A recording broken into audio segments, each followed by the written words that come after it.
નમસ્કાર. નડિયાદના પીચ ભાગોળ ખાતે આવેલી મૈત્રી સંસ્થામાં દિવ્યાંગ બાળકોએ ત્રિદિવસીય ઇકો ફ્રેન્ડલી ગણેશ મહોત્સવનું આયોજન કર્યું.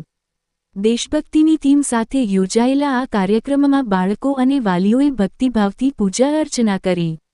સંસ્થાના પટાંગણમાં ગણેશજીનું વિસર્જન કરાયું અને મૂર્તિની માટી તથા પ્રસાદ વહેંચવામાં આવ્યા. સંતરામ નિત્ય દર્શન ગ્રુપ અને MSW વિદ્યાર્થીઓનો સહકાર પ્રાપ્ત થયો.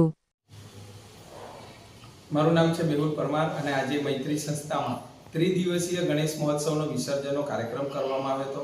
આ કાર્યક્રમમાં દિવ્યાંગ બાળકોએ તમામ સુશોભન રંગોળી વગેરે જેવું કે બાળકોએ તેમના સ્વહસ્તે કર્યું હતું. બાળકોએ આરતી કરી અને દાદાની પૂજા અર્ચના કરી હતી અને ભાવપૂર્વક હર્ષોલ્લાસ સાથે તેમને વિદાય આપી હતી અને આવતા વર્ષે ફરી આવવા માટેનું આહવાન કર્યું હતું.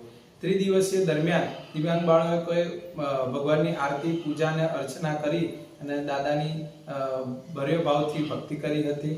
આ કાર્યક્રમની અંદર વિશેષતા એ રહી છે કે એ ઇકો ફ્રેન્ડલી એટલે કે માટીથી બનાવેલ મૂર્તિ હતી અને એ માટી અમે સંસ્થાના પ્રતિનિધિઓ, બાળકો અને વોલેન્ટિયર્સને પ્રસાદી તરીકે આપીએ છીએ.